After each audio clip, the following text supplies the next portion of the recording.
Pop, pop. Welcome to Flying Can Ranch in Athens, Texas. Wow, we had some funky wind last night. It was cooking. If it's like that today, I wouldn't be doing this review. I think we're talking about 37 degrees right now. A little chilly, but I'm doing this for you guys. So, what do I want to cover?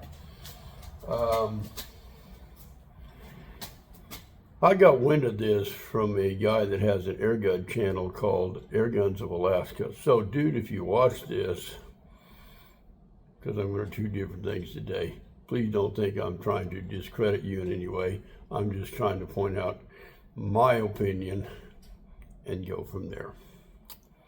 Okay. What we have today, and I forgot my glasses, but I think I'm going to be all right, is the JTS Xixico 4S46u pellet rifle. Yeah, I know that is a mouthful, and it is an underlever cocker. So, for those who are curious, maybe you know more about it, but that's how it's spelled right there.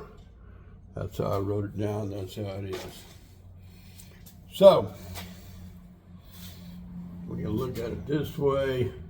Now, I'm going to tell you, when I first ordered this, I thought I was getting it with the 11mm rails, but it came with this weaver, and we're going to talk about what I did about that.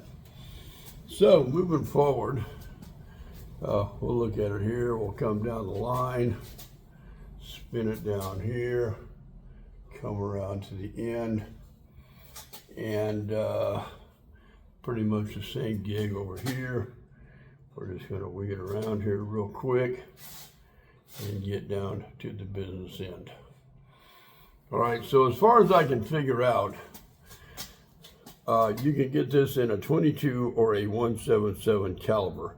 Now, the little information they put out to you is they say the 22 does 800 feet per second and the 177 does 1,000 feet per second. Didn't say whether that was alloy or lead pellets or otherwise. The overall length of this gun is going to be 45.25 inches. The barrel length is right at about 19, maybe 19 and a quarter. And believe it or not, it weighs right at, if I did my figuring right, from kilogram to pounds, 11 pounds. Now this does have fully adjustable fiber optic sights for windage and elevation, and then you have an unhooded fiber optic sight in the front. I'm not going to lie to you, he was doing good shooting it without a scope. I just couldn't get it to adjust. I can see where it's hitting, and I adjust so far, but it never really made any difference. So maybe I did something wrong on that end. So, but you do have front and rear sights. Did come with, the, like I said, the weaver rail, or you can remove that and use the 11mm. I don't know if it has a scope stop underneath there or not. And this has about 28 pounds of cocking effort. So, and then you have an anti-bear trap device, which is really good. So let's take it from front to back, or back to front. Good rubber stock. Could use a little more stippling there, but all in all, made it work. Solid wood, very nice looking. This will be your anti-bear trap switch right here. And then your safety is kind of odd.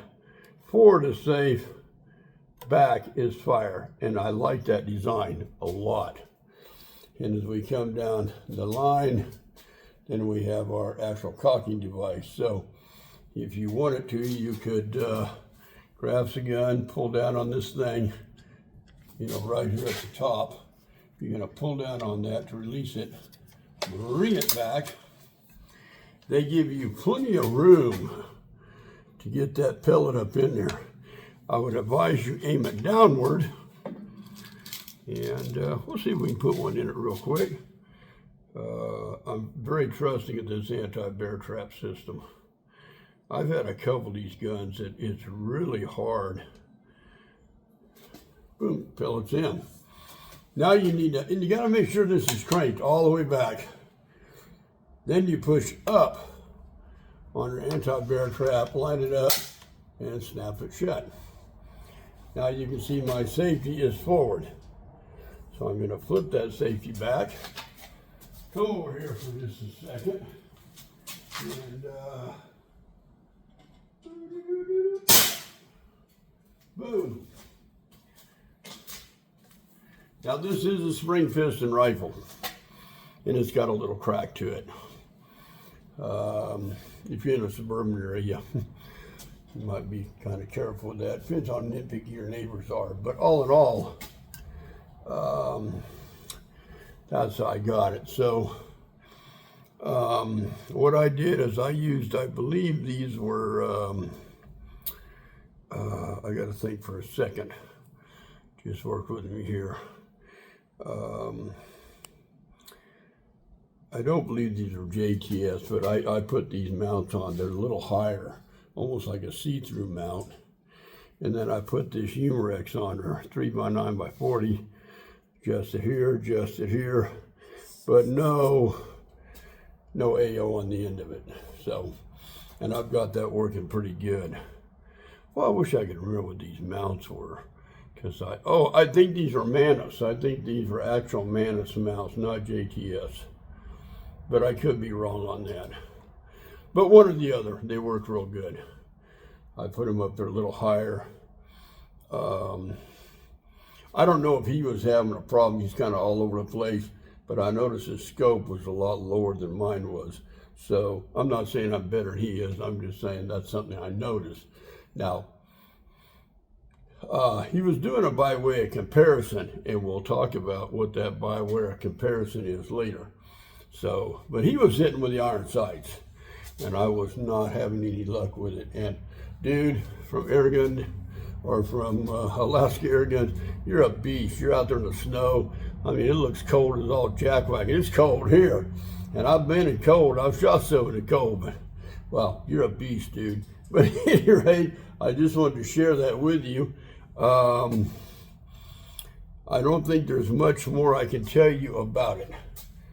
Then it's a beautiful gun, and I don't remember exactly. She ordered it off of Amazon where we got it, but you can find it on the JTS webpage. So we're going to put together a shooting review. Get some cans, there's a pickle bottles, everywhere. God knows how that's going to turn out. But that's how we do it at the Flying Can Ranch in Athens, Texas. We will be right back with you.